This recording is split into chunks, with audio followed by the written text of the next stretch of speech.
All right, well, that's the you can hear the engine going, and so it's a pretty simple start procedure. This is the view, from the helm station. This is the GPS chart plotter. I got a nice, beautiful compass here, and this is the gear control: forward, neutral, reverse, and this is the throttle over here, and the boat handles really nicely. So you can see, what it looks like going forward.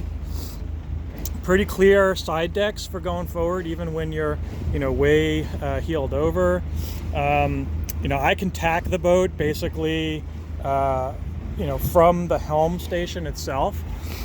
One of the things that I need to get fixed, as you can see, I want to get a, right now it's just an analog, completely analog wind sensor up there, and the telltales in the back aren't, they sort of move around a little bit, so sometimes they'll be facing in the right direction, but as you can see now, they're skewed off to the right of where they're supposed to be. So I definitely need to climb the mast at some point, and I would love to get one of the wireless wind indicators. In fact, I saw one for sale at a discount. Behind this panel here, you have the knot meter and the depth. The depth transducer is actually underneath the starboard bunk, and that will need to get checked out. The paddle for the knot meter is on the port side, and it had a bunch of growth on it that I cleaned out, but I think both of those things need to be upgraded eventually, at some point. This even has a little table that folds out here, so you can have, sundowners in the cockpit. As you can see, the cockpit, itself is, in relatively decent condition, but the non-skid, so much of the rest of the boat is kind of worn down.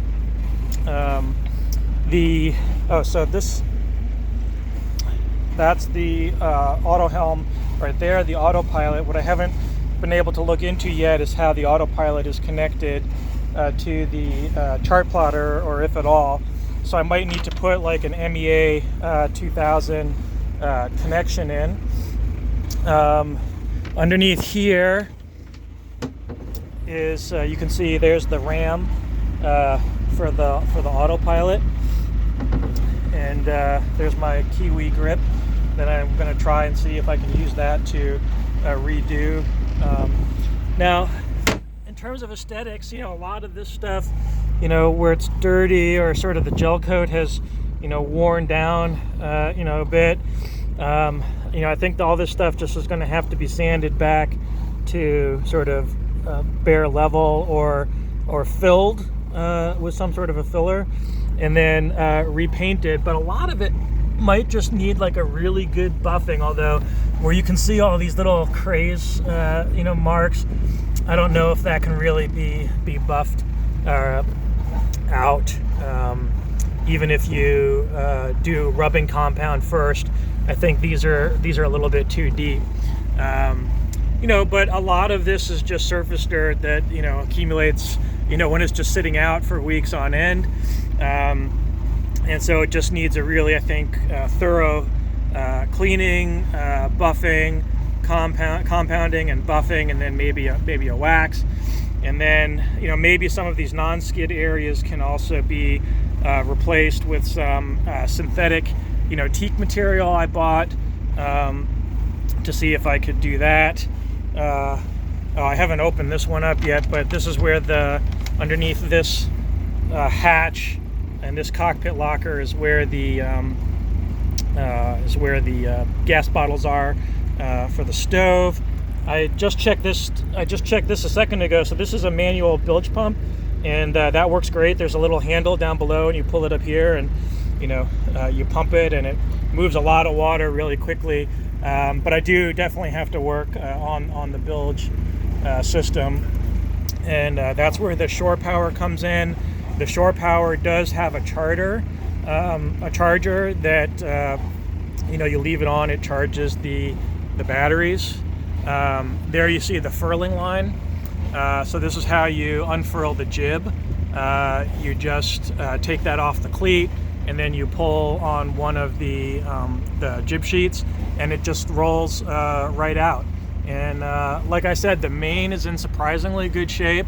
Although one of the things I might want to do at some point is put a lazy jack system in place, just to make it easier to collect the mainsail when it's coming down. So when I'm sailing shorthanded, or have people who aren't experienced on board, who don't know how to flake a sail, and then have the sail ties go on it. But these are all projects that can be done over time, as time allows. The main thing is to get the boat hauled and to get the bottom painted, get the through holes checked, and then all these other projects can be made over time. Just some polishing of the stainless steel in a bunch of places. There is a swim ladder in the back, even though the boat doesn't have a proper swim platform.